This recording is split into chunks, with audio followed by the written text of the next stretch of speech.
Okay, so we are live. All right. Good morning, Zimbabwe. Good morning, everybody. Welcome to the show, Meet the Press with me, Lovejoy. On the show where we talk about everything and we invite people from everywhere to just talk about everything that is going on in the country. It's the festive season, and we know it's the end of year, and a lot of things do happen. But our issue again remains the same as I've been always doing. Let's be on guard against the coronavirus. We know it's taking lives. We know it's killing. We know it's devastating economies. So let's be on guard and let us continue to practice safe, safe things to do. Let's talk about everything. I'm really trying to find best ways to talk about this. But anyways, let's end this year on a very good note, because we've lost a lot of people. We've lost a lot of close friends. We lost people that we knew. If you count how many people that you knew at the end of, from the beginning of the year until now, you might find that most of them are gone for one reason or the other. But it is my clarion call to at least you guys to ensure that everything just goes on smoothly and we make it to 2021. Right. On that said note, I would like to welcome guys from Zela who are hosting us again for the last show of the year, probably. Yes, I think it's the last show of the year. And we are ending the year on environmental children's rights.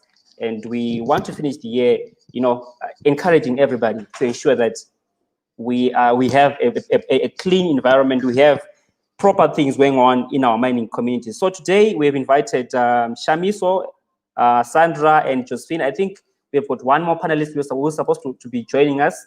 We hope we can have the person along the way. So today we're going to be talking about alternative ways of development that is protecting the rights of present and future generations. And I'll let the guys introduce themselves. Shamiso, kindly introduce yourself and the position that you hold from Zela. Good morning. My name is Shamiso Mtisi. I'm the Deputy Director at the Zimbabwe Environmental Law Association. It's good to be with you today. Thank you so much for joining us, Shamiso. And Josephine? Good morning, Lovejoy. Good morning, everyone joining us this morning. My name is Josephine Chiname, and I'm a legal officer with the Zimbabwe Environmental Law Association, Zela. Thank you for coming back to the show, Josephine. We appreciate it.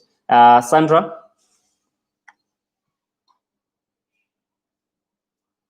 Sandra, can you hear me? Oh, she's gone. All right, fine. It's okay. For the sake of time, we'll continue with the show. It looks like Shamiso is also gone. No, he's there. All right, fine. So we want to do this quickly because we don't have time, and the network and people probably have to go for shopping since it's the festive season. So Shamiso, take us through the current mining resources development model and the principle of wise use of natural resources vis-a-vis balancing the needs of the current and future generations and nature in mining resources development. Thank you very much, Lovejoy. So basically what I'm going to do is I will break my presentation into two parts. The first part talks about the current mining resources development model, and then the second part deals with the issue of the principle of wise use of natural resources. But definitely in that context, I'll also be talking about the need to balance the interest and needs of the current generation and future generations. And I think that is quite important from the way we look at things here at the Zimbabwe Environmental Law Association.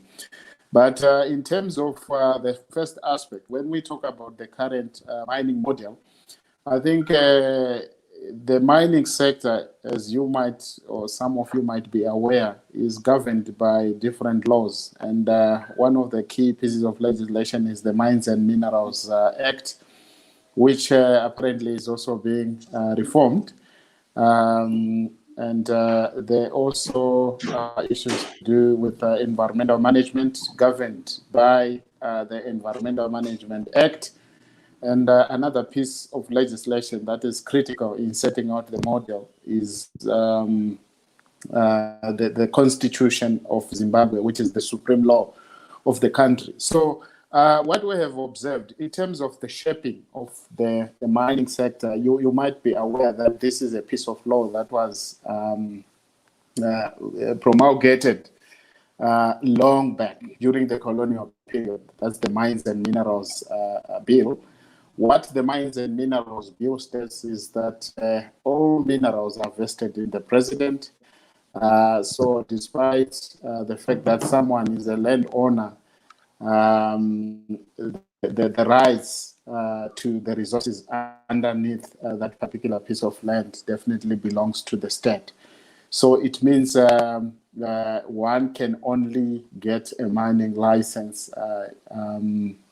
following an application, and that is provided for in the preamble of the Mines and Minerals Amendment, Mines and Minerals Act. So the idea is that if you look at it, the way it was framed long back then, people believed that mining takes precedence over any other activities, be it agriculture or other forms of land use. So this has tended to make miners think that mining trumps everything else in terms of land use. So as a result, you find that miners can actually go on someone's land, do not comply with laid down procedures in terms of seeking the consent of a particular landowner before they start extracting. So the model which is being pursued by miners is actually extract, and no regard for the environment. However, there are actually provisions in the Mines and Minerals Act that relate to the need to rehabilitate the environment, the need to make sure that one obtain the consent of a landowner or occupier of land before using the resources. And then if we have such a situation where miners just start mining, they have tended to degrade the environment. They have tended to degrade biodiversity and also affect the ecosystems because of poor mining practices that we have observed in the sector. So that's why a lot of people talk about extractivism that does not even respect the needs of future generations. And in situations where they start mining, you find that they do not rehabilitate the land or fill back the land or replant some trees that may have been lost during the mining process. So that means future generations might be affected, may not be able to access certain resources because of mining practices. Now, one of the key things that we should be aware of is that a lot of mining companies and a lot of miners have been demanding for land, even in protected areas. So that means resources in protected areas are under threat. It also means that future generations might not be able to view certain species of wildlife, certain species of plants, and certain species of flora and fauna generally because of mining that is likely to encroach. In fact, that has been encroaching into national parks, into forested areas, and into wildlife habitats and other ecosystems or biodiversity-rich areas. So the loss of biodiversity-rich areas is a major threat to principles of sustainability and also to the needs of future generations. So that is a major problem. And we've noticed this in Mfuruzi, for example, National Park, Wange National Park, where there's coal mining, Chimanimani National Park, where there's gold mining.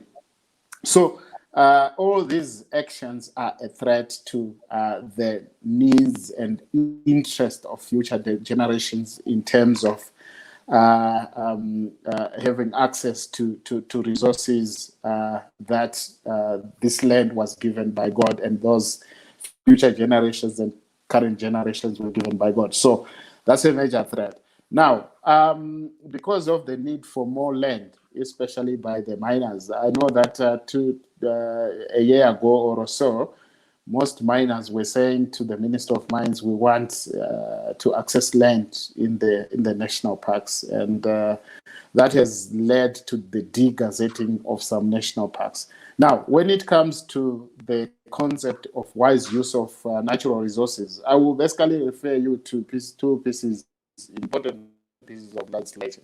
The first being the Constitution. The Constitution is very clear. It has got what we call environmental rights. And it states that every person has the right to an environment that is not harmful to their health, and to have, most importantly, to have the environment protected for the present and future generations. And this has to be done through reasonable legislative and other measures, for example, that prevent pollution, that promote conservation and secure ecological sustainable development. These concepts that are included in the Constitution show that the Constitution was drafted with the objective of making sure that future generations, and as well as current generations, are able to access resources, participate in decision-making processes, and that they are also able to access those resources that are key to their lives. So that's why there's the idea of sustainable development. So the concept of sustainable development is ingrained in the Constitution. It is also found in the Environmental Management Act. For example, if you look at Section 4 of the Environmental Management Act, it's drafted in the same manner and the same language that is in the Constitution. The idea of ensuring that the environment is protected for the benefit of present and future generations, and also the idea of promoting participation in the implementation and promulgation of reasonable legislative and policy measures to protect the environment. So the Constitution and the Environmental Management Act are drafted in such a manner. Now, when it comes to the need to use resources in a wise manner, so those principles are very important, the issue of sustainable development, because within the concept of sustainable development, we are talking about wise use. We are talking about the need to benefit economically, socially, from the natural resources. So it means natural resources have to be used, yes, but we have to preserve them. We also have to conserve them for the benefit of future generations. That is what is contained in the principle of sustainable development. Now, one other important aspect that we may need to talk about in terms of promoting sustainable development in the mining sector, I think there are new concepts or new models that are coming up despite the demands for mining by companies, by individuals for mining land.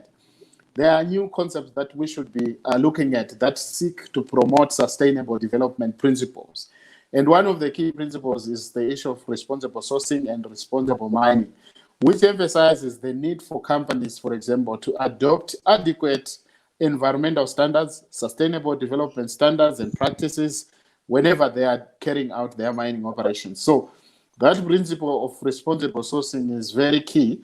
It also encourages companies to carry out due diligence just to assess the potential impact of their operations on human rights. And as you might be aware, environmental rights, which encompass the issue of sustainable development, are part of the Bill of Rights in the Constitution of Zimbabwe. So there's that link. We need to understand it.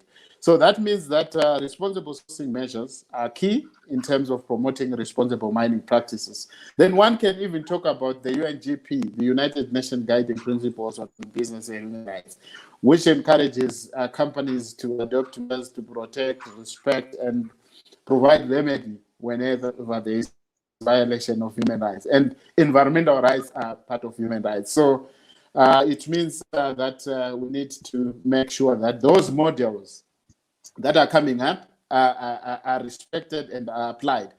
And that also means we don't just have to wait for the state to do something. It means the private companies themselves have to respect the environmental rights, have to ensure that future generations can still access certain resources.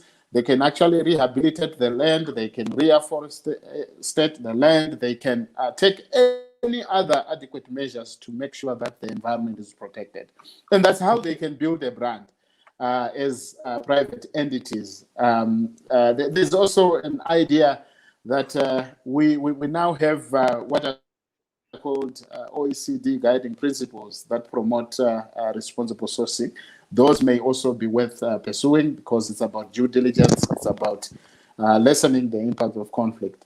I think because of limited time, I'll stop there, but maybe the last aspect is around EIAs, environmental impact assessment. It's another model that can be used to ensure that we protect the environment and promote sustainable development.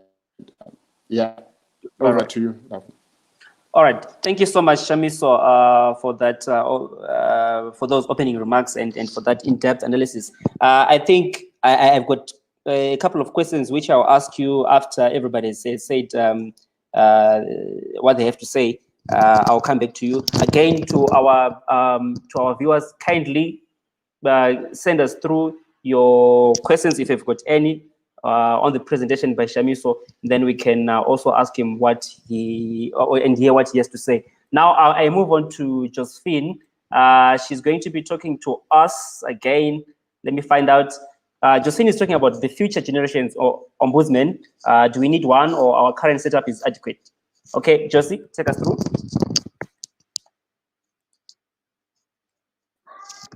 Okay, thank you, Lovejoy. My presentation is going to be very, very brief because Shamiso has done a very good groundwork for me.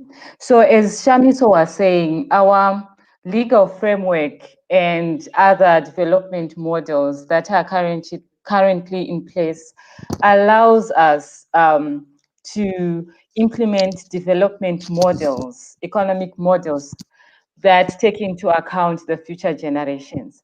But in as much as we are saying we should consider future generations, talk about future generations, though they are human beings and with human rights, they are not yet born.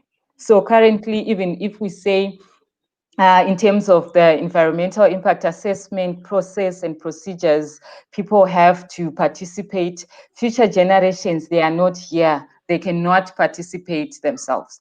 So my presentation is looking at, so what is it that needs to be done to ensure that their concerns and their needs are also taken into consideration when putting in place economic and development models as a country, as a region, and globally. So first thing is just the ombudsman. Yeah, it's a big word, but basically what it means, it's a public protector. This is an official who is, or an office that is put in place in terms of legal frameworks to ensure that the public, everyone who has concerns can actually lodge their complaint against a public body, against a government department on any issue relating to public administration, relating to human rights, among other things. So before the new constitution, we had the Office of the Public Protector, the Ombudsman in Zimbabwe. And that office now, with the coming of the new constitution, has been designated to the Zimbabwe Human Rights Commission. So in terms of our constitution, the Zimbabwe Human Rights Commission is now responsible for receiving complaints, in conducting investigations, and also giving recommendations when it comes to issues dealing with maladministration, complaints against my public bodies, as well as issues to do with human rights violations. So as an institution, the Zimbabwe Human Rights Commission is given that mandate, which I must just mention in passing, the proposed constitutional amendment is trying to take away that power from them.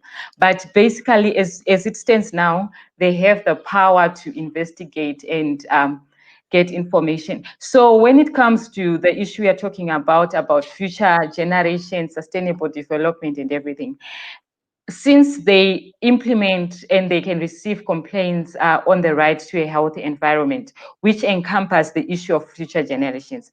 So if there is any complaint, especially in the mining sector, which has been before, that companies are operating without environmental impact assessments, without carrying out environmental impact assessments, or they are considering to mine coal without taking into consideration or considering in their EIAs the impact to climate change and how they will reduce emissions, among other things, the public, children, youths, everyone can actually lodge a complaint with the Zimbabwe Human Rights Commission to allege that that violation. So currently that framework is in place, and since the Human Rights Commission also have thematic working groups on child rights, thematic working groups on the environment, I think that the current system can actually work, because as a National Human Rights Institute, the Zimbabwe Human Rights Commission has constitutionally mandated powers that can work in favor of future generations.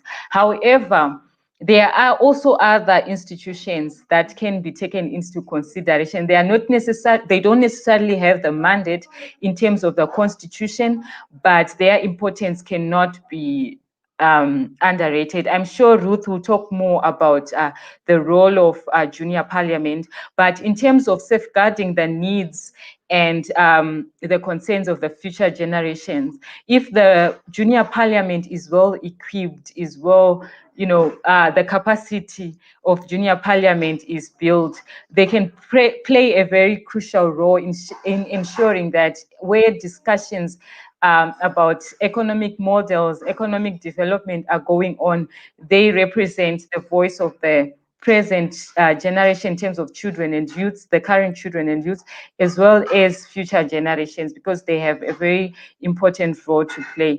And also there was a proposal in Parliament of a child-focused ministry. So in terms of safeguarding the needs and concerns of future generations when it comes to exploitation of resources, our mineral resources, wildlife, as Shami has mentioned, they can also be a very important, a factor in considering that, in ensuring that the rights of future generations are upheld. So, Lovejoy, over to you. All right, fine. Thank you so much, Josie. I think from what you're saying, I'm picking that it's very important that, yes, we have these future generations in mind in everything that we're going to be doing. And it needs strong will from both the government and even the miners themselves. Again, I'll come back with one or two questions, but I'll let, okay, she's not here. She's not here. Sandra, I wanted to hear from Sandra. All right, fine. I'll move on to Ruth. Ruth is the programs manager to Zimbabwe Youth Council, and she's taking us through the topic. Ruth, sorry, I just missed something here.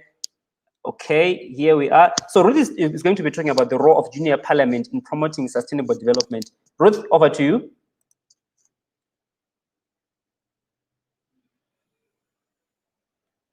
Ruth, can you hear me?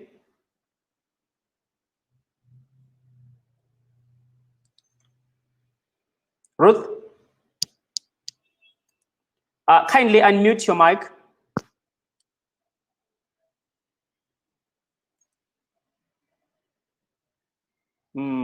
Okay, we seem to be having problems with it. Kindly unmute your mic, Ruth. Okay, her mic is on mute. Okay. Now, yes. Hello, Lovejoy. Yes, can you hear me?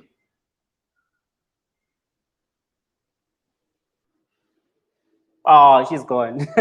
So you see, this is what has been happening, I think, during this series. Whenever we want to talk to the guys who are dealing with the youth, they disappear. It's like their network just miraculously disappears. I don't know what's going on. Maybe they don't want to be heard. Maybe there's a reason for that. Is Shamiso still around? Shamiso?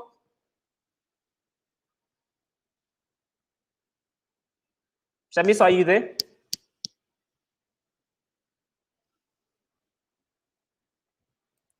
Okay, let's try with Ruth one more time. Okay, let's try with Ruth and see. Okay, Shamiso, maybe. Yeah, I think my network is just now. All right, fine. Maybe you can just take us through the role of junior parliament in promoting ECR. Hello. Yes, you can go ahead with your presentation, Ruth.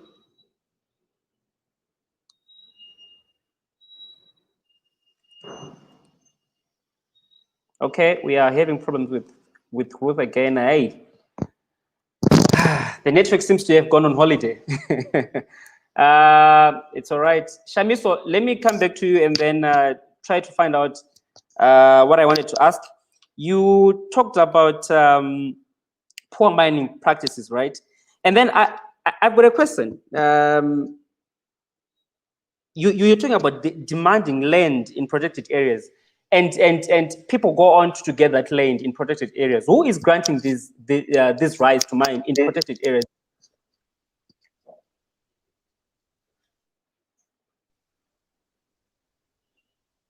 I can't hear you,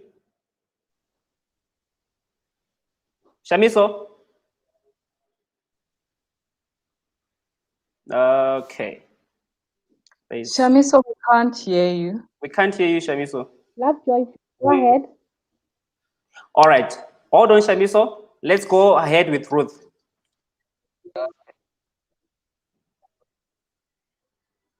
Ruth, you can take over. And she's gone. All right. Sandra, are you there?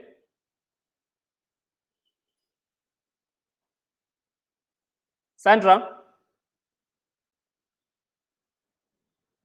So I don't know what happens. This has always been the case. Whenever we try to talk to the youth themselves, to hear from a youth perspective, the network just goes. We don't know what's going on. Shamiso, are you there? Maybe we can talk to you. Okay, there's something wrong with Shamiso's network or mic, I don't know.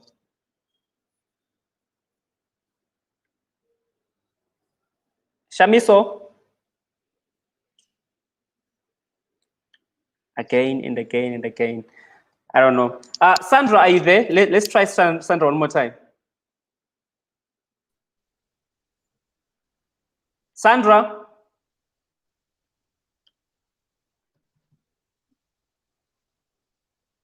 Okay. No response from Sandra. And Ruth? Yes, I can hear you. All right. Kindly go ahead with your presentation, ma'am. All right, thank you. My name is Ruth Fanda. I'm from the provincial manager for Lovejoy province under the Zimbabwe Youth Council. I will just give a brief overview of what the Junior Parliament of Zimbabwe is. The Junior Parliament of Zimbabwe was established in 1991, and it is an exact replica of the Senior Parliament. And it is administered by the Zimbabwe Youth Council in partnership with the Ministry of Youth. The main objectives of the Junior Parliament is to ensure that there is children's participation in decision making.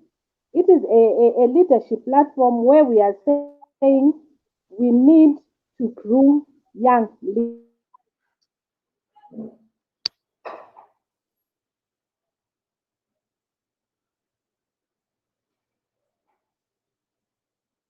Okay. Ruth again seems to be having challenges with the network. Now, I don't know what to do. Because when I start with Josie, when I come back to you, Josie, and Ruth will come back and she will need to finish off. Okay, so let's come back to you, Josie, or Shamiso. Shamiso, are you there? Okay, there's something wrong with your mic. We can't hear you. Can you remove your earphones, maybe? Can you unplug your earphones? Maybe we can hear you. We can't hear you.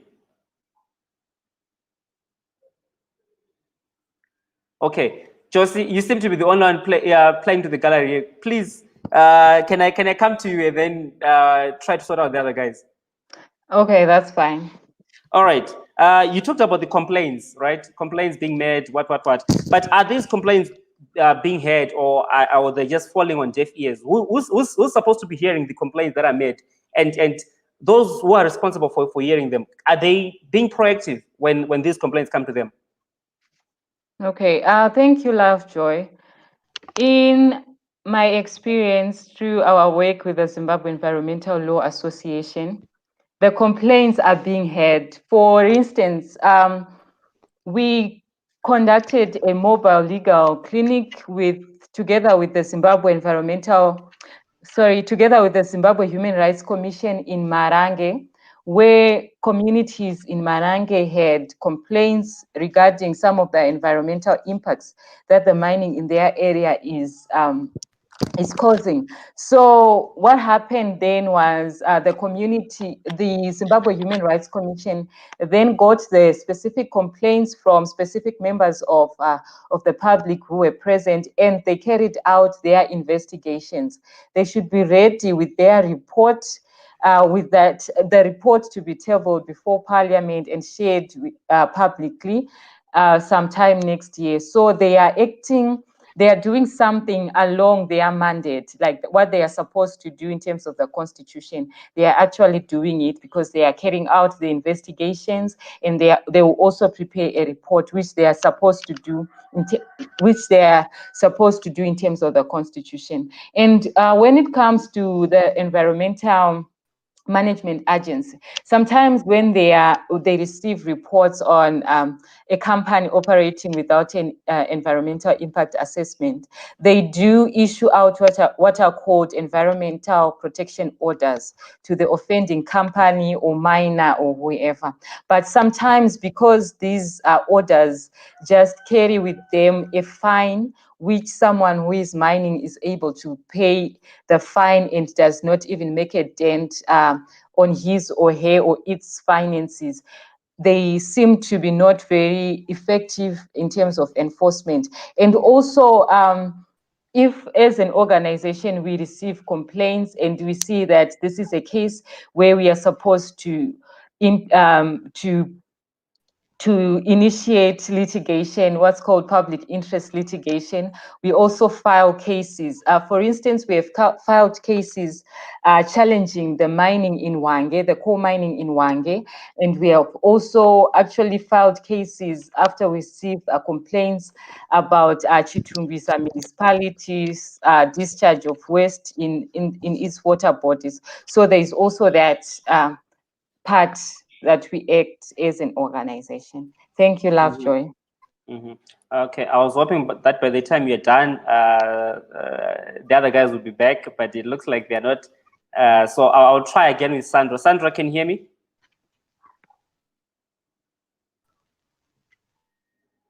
Sandra?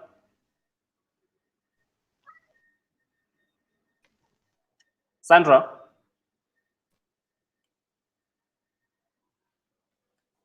Can you hear me, Sandra? All right, so I think the issue of network, that's also one thing that maybe we can have discussions over, because the network has just been bad. I don't know if it's the festive season or what, but hey, it's really bad. Yeah, okay. it could be the rains. All right. Sandra, she's just there. And Shamiso is gone. So let's continue with the discussion, just because of time. Okay, Shamiso is back. Shamiso? Yes, how are you? Yes, now we can hear you. Thank you. Okay.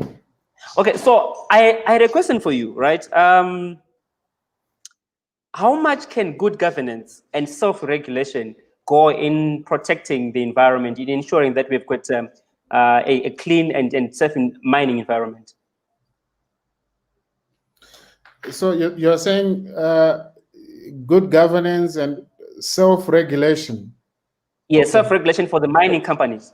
Yes. So I think those are very, very important aspects. The first thing is when we talk about good governance, we are talking about the need to make sure that you have systems and processes, as well as policies and legislative systems or an architecture that can work perfectly, and also institutions that can support sustainable development, that can promote good mining practices, and that can also enhance the conservation and use of natural resources for the benefit of future generations. So in terms of good governance, those are the key indicators. Then secondly, in terms of self-regulation, we are talking about a situation where the mining companies themselves take measures to protect the environment and take measures to promote sustainable development principles. Self-regulation is important in the sense that you are talking about the people who are actually involved in the mining operations themselves, and they know their processes. They are supposed to know the impacts of their operations. So they are better suited than anyone else to make sure that they adopt measures to reduce the risks to the environment, because they know the operations, they know the impacts or the potential impacts of any particular operation or a chemical which they might be using, and all that kind of thing, info. And they are also capable of acquiring technology that can enhance compliance with environmental standards and even promote climate change smart decisions. So self-regulation is also important in the sense that you are not forcing people. They are taking voluntary measures, and the companies are taking voluntary measures to enhance and put into practice principles of sustainable management of the environment and sustainable management, sustainable mining practices. And this is not new. This has been happening. I talked about the OECD guiding principles on business and on the OECD principles related to due diligence when it comes to potential impacts of mining, and the concept around the United Nations guiding principles on business and human rights, all at the moment basically related voluntary. But also in terms of self-regulation, you are looking at different industries in the mining sector having adopted their own standards and practices. I think there are international mining codes for the mining industry. There are also a GRI, Global Reporting Initiative, for example, which is key in terms of self-regulation. Then the global impact, for example, another standard for self-regulation, which can also be used. And I think it is incumbent upon the industry in Zimbabwe, maybe led by the Chamber of Mines, to adopt some vibrant and comprehensive self-regulation standards. I think if you also look at it for industry, they want to assure their customers that they are doing the best for the environment, that they are conserving the environment, that they are saving the earth and its resources for generations. So it's a branding issue. So some companies look at this as a way of marketing their products. And I think if they can market their products, but at the same time conserve the environment and sustain the environment and adopt sustainable mining practices, so it benefits the earth, it benefits the company as well, the bottom line. Mm-hmm. Mm-hmm. All right, thank you so much. I can see Ruth is back. I don't know now if she can hear me, Ruth.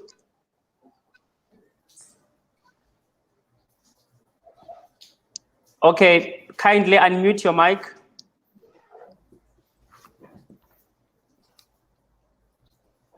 Lovejoy? Yes, I can hear you now, Ruth. Can you take us through again? Oh, I was saying the junior parliament is a direct replica of the senior parliament. It is a platform where children are groomed to be leaders. In this Mhm. way, the Junior Parliament is a platform whereby the junior parliamentarians, they raise issues, awareness issues to the senior parliament. It is a direct bridge between the senior parliament and the junior parliament. So we are saying, in order for us to have people or adults with a strong backbone, we need to ensure that we educate the children while they're still young. Issues of sustainable development cannot be introduced while someone is an adult. But if they master the sustainable development goals as children now and ensure that in each and every day of their lives, they contribute to the sustainable, to the SDGs, then we have adults who can ensure that sustainable development is achieved. We are Mhm. saying the junior parliament platform, it's there to enhance children's leadership and advocacy. And if children are aware of their rights, the environmental rights, and all the rights as children, they are able to advocate for them. And hence, they have to be educated. They need to understand that decisions are made at Parliament, and they need to understand the platforms, the stages on how they can best participate in achieving sustainable development. And hence, in junior parliament, we teach them on how to identify challenges in their communities as children, and we also teach them the proper channels and proper platforms to follow when they want to advocate for something. We also Mhm. teach them on career guidance in terms of what do they want to pursue in life. If you want to pursue, for example, if you want to be in parliament later on in life, you need to understand that you need to register to vote, you need to campaign, and you need to be voted for, and you need to win the campaign and get into the parliament and make decisions. Decisions are not just done overnight. It is a process, it is a procedure. In order for you to live in a clean environment, what is your responsibility as a child? In order for you to access clean water or to have good health, what is your responsibility as a child? So we are saying, if these children are taught at a very tender age, they can take us far as a country. They need to be educated on the Constitution of Zimbabwe. They should understand it. They need to understand the national development strategy as children, so that they understand how the NDS contributes to our Constitution and how the Constitution contributes into achieving the SDGs. So we are saying children Mhm. are one of the platforms that, if used properly, and if they are equipped with proper tools and information, we can go far as a nation in terms of achieving the sustainable development goals. If a child is told, don't do this, they listen to that. And you just don't tell a child to don't do this. You need to also engage them, and you tell them of the repercussions of doing something. If children are taught a lot on protecting the environment, I think we can go far in terms compared to an adult. An adult will be like, who's looking at me? Or what happens? Or I am fine. I can always pay for this if I've done that. But children will ensure that they carry that message without what question. So, as a person who works with the junior parliamentarians, I think organizations or stakeholders, we need to invest a lot on these children.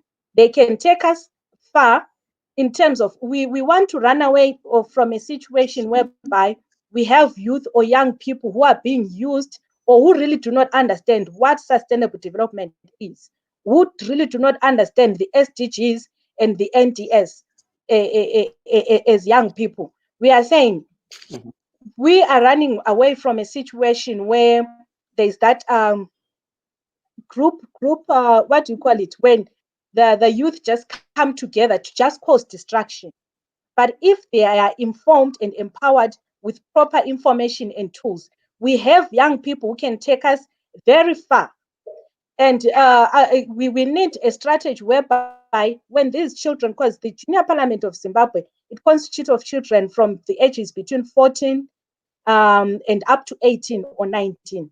And then there is that gap after school. But we are saying if they've been given a proper foundation, we expect to have youth with a strong backbone. We expect to have adults with a strong backbone, and they can take us far.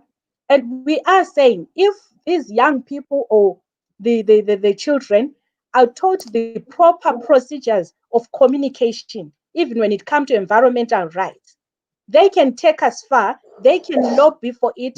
The junior parliament is the bridge between the children and the senior parliament. They can influence policy change whereby they take all the environmental issues that affect children, they take them to the senior parliament and they debate about them. And they demand answers. There has to be a continuation whereby they lobby for something. That's what we are teaching the children. Lobby for something, have your facts, then you are able to follow up on your issues, whether they are being implemented or not. So we are saying this platform is a platform whereby most stakeholders can tap into, where they educate the children, and we are ensured of adults who have proper information and they know the proper ways of doing things. I think I'll end there because of time.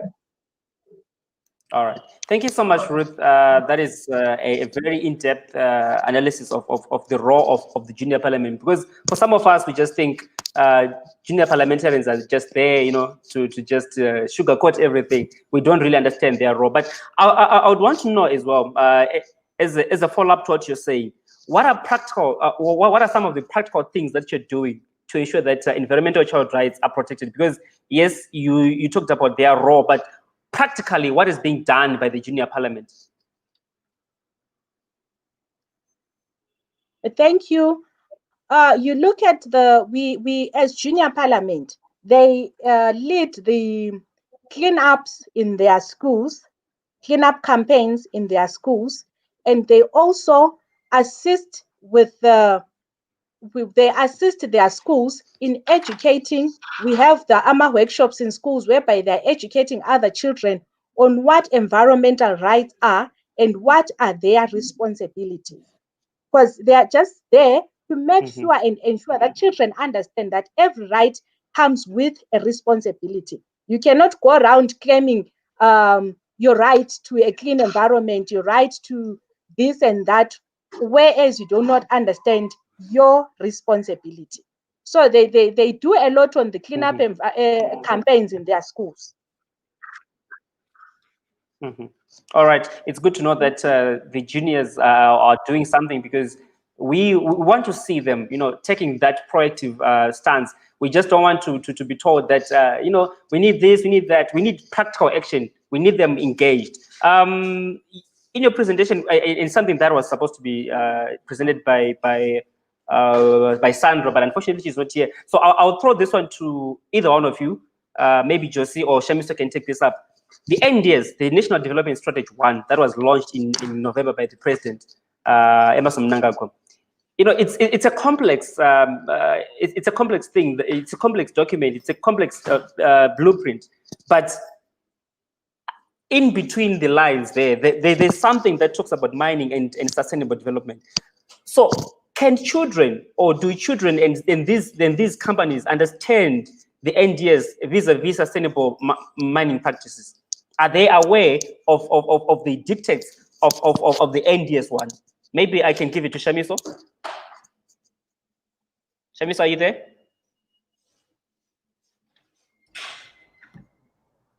Yes, I'm there. I don't think a lot of children know the contents of the NDS. However, maybe here and there you have a situation where some who might be a certain level of education might be aware, but I don't think the generality of the children out there are aware. But The key concept or the key aspect is about achieving the $12 billion economy, for example, which is quite important for the mining industry and also for the Ministry of Mines and for government. It's about making sure that the mining resources or the mineral resources that we have as a country can benefit the generality of the people, and that mining is a key anchor in terms of the development of the economy. However, there is also an element around making sure that communities affected by mining, for example, or mining operations, benefit, and that they also have to be insulated from the negative impacts of mining. But that is not well spelled out. You only have to go to other policy documents to observe that, because the drive of government in this case is about revenue generation. That's the key for government. But unlike other previous statements, for example, like the budget statements in previous years, the concept of revenue transparency, public access to information has been missing. So I think there's need to make sure that it's well brought out, and we encourage a government to join the extractive industry transparency initiative, that it should have been clearly mentioned there, and that government should have shown intention to join the EITI as a way to promote sustainable development, sustainable mining practices, and also keep corruption in the mining sector, making information publicly available. So once information is publicly available and that people are able to understand the figures in terms of the revenues coming from the mining sector, they then would see that mining is benefiting the country in this way. So it creates a positive vibe in everyone to make sure that we all work towards the development of this nation. So I think there's need for government to do more as well in terms of even implementing some of the ambitious targets and some of the ambitious goals in the policy statement. All right. Thank you, Shamiso. As a follow-up, but I will throw this one to Josie. So the government came up with the 12 billion target, right, for the mining industry, granted. But this target is premised mainly on artisanal miners. And for a very long time, we know that artisanal miners are the ones who have been so much responsible for just, the degradation of the environment, right? And we have to meet the Vision 2030. We have to implement the National Development Strategy 1. We also have to meet the Sustainable Development Goals. What can be done to ensure that the artisanal miners stick to the, can I say, the Constitution? They stick to the mandates of the NDS, they stick to the SDGs, and they stick to Vision 30 mandates as well, 2030. Okay, thank you, Lovejoy. It is true that, artisanal mining has contributed to environmental degradation and everything. But I think that in terms of what can be done, some processes, firstly, I should just mention that some processes have already been set in motion to really try and ensure that the artisanal and small-scale mining respect environmental rights. If you look at how Emma, working with CSOs like Zela and others, have managed to develop an environmental impact assessment process that is simple for ASM miners, which only requires for an environmental management plan, not the entire report like in large-scale mining. That's a first step to ensure that artisanal small scale miners also respect environmental rights and also take action to ensure that the environment is protected.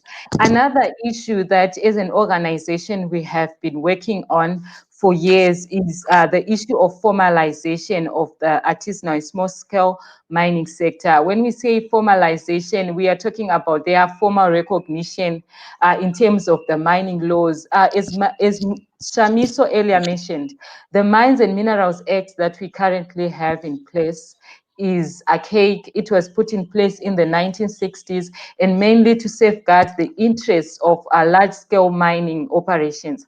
But now we have the small-scale miners who are contributing more in terms, if you really look at the gold mining sector. So now we are saying that there should be legal provisions that really cater for this sector of mining, which is contributing a lot to the revenue, which is contributing a lot to our economy. So formalization will ensure that we know who is operating where and for how long, for how much, such that we'll be able to really move better or work better on issues to do with environmental compliance. And also there are so many issues, even issues to do with educating the artisanal small-scale miners. As an organization, we have been carrying out awareness raising campaigns, awareness workshop on issues to do with the environment, with safety and health, with artisanal and small-scale miners, as well as the mining associations like the Zimbabwe Miners Federation, the Lengwa Miners Association, among others. So there's a need to continuously raise awareness with the miners, why they really need to ensure that they respect the environment and they respect other rights. And Shamiso mentioned responsible sourcing guidelines, international responsible sourcing guidelines.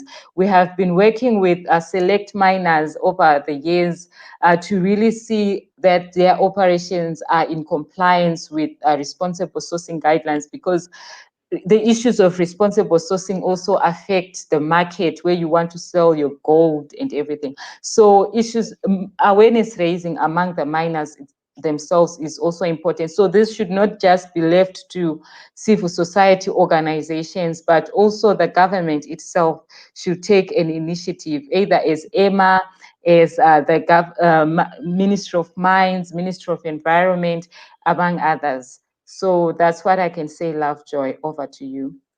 All right, thank you so much, Josie. And our time is just, leaving us.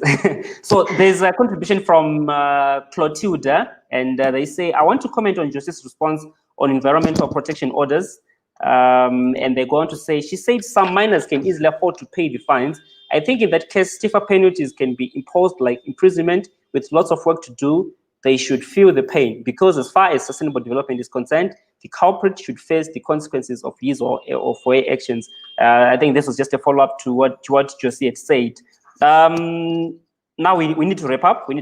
So let's find solutions, because we have been talking about the problems, but we need solutions. What can be done? Because the issues to do with corruption that you mentioned, Josie, the issues to do with lack of information that Shamiso also talked about, and we also need to find out what can the parliamentarians do to ensure that everything is in place. So I'll start with Ruth. Ruth, are you still there? Yes, I'm there, Lovejoy. All right, fine. Maybe as we wrap up, and also maybe you can give your Christmas wishes to everybody, because this is the time. But as we wrap up, we want to find out what can be done collectively. The youth, that is you from the Youth Council, the government, and the communities, the mining communities themselves. What can be done collaboratively to ensure that we have got a sustainable development? Just in brief. All right, thank you, Lovejoy. I think to begin with, as Shamiso had highlighted concerning the NDS1, a lot of children or a lot of youth are not aware. They cannot really understand the document. I think the more, like I said before, we need to equip the young people or the youth with the proper information information, proper tools. I will suggest that educate and make the youth, the young people, aware of these documents and policies. In that way, they are able to at least contribute positively into achieving sustainable development in the country.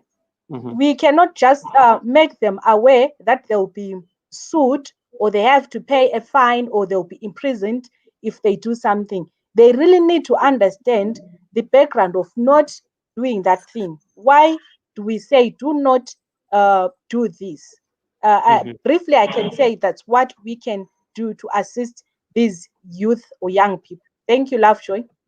All right. Thank you so much, Rick, for that. And we really hope that whatever you have got planned for 2021 will also work out. Shamiso, briefly, are you there? Shamiso?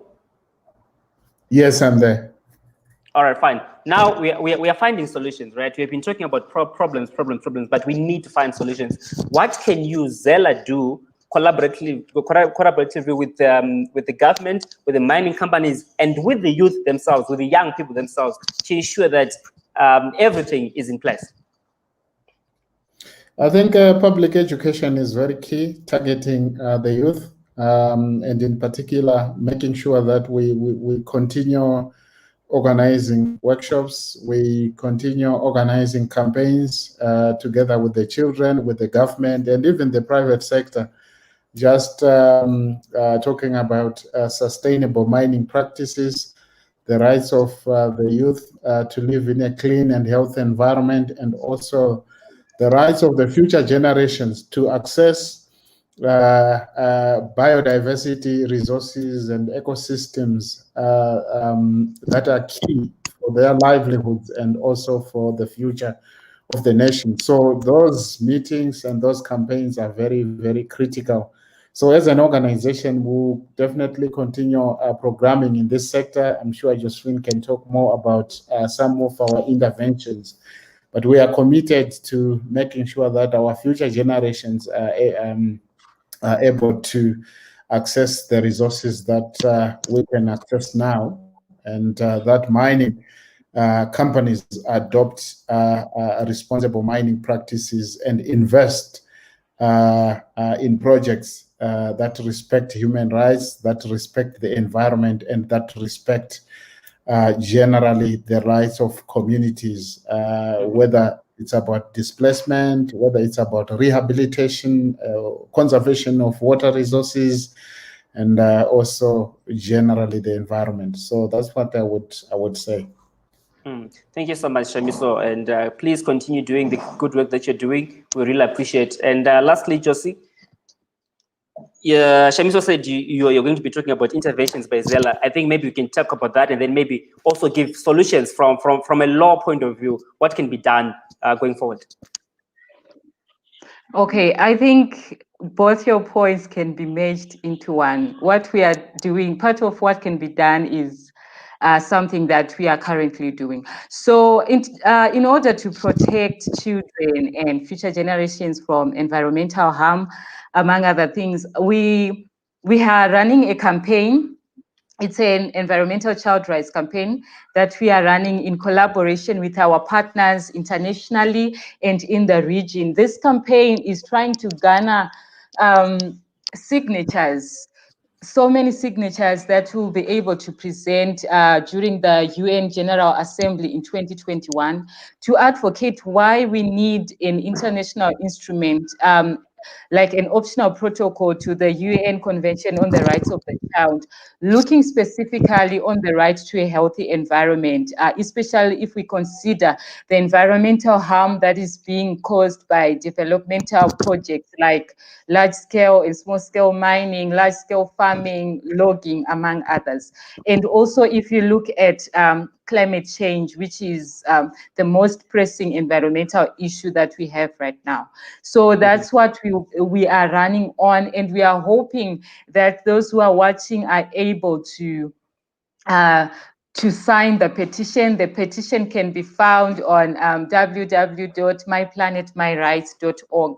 So go ahead, sign. We need your signature so that we can make an impact and maybe contribute to an international instrument that respects environmental child rights. We'll also be conducting awareness campaigns in country over our social media pages, workshops, among other things, to raise awareness and consciousness among children and youths on the right to a healthy environment, so that when they are participating, they will be aware of what we are talking about. And also we'll be holding trainings, multi-stakeholder trainings, because we are aware as an organization that this cannot be done alone as Zella or with the children alone. We need buy-in of companies, we need the government, we need other community members, traditional leaders, everyone to be involved in ensuring that our developmental models do not harm the environment, because as we are trying to recover from COVID-19, we need to ensure that our systems are strong enough to sustain climate change, to sustain other emergencies that we can see. So we'll be also conducting that. In terms of what can really be done, I'm happy that Zimbabwe is one of those countries which has a legal framework that allows for the respect of future generations, the respect of environmental rights.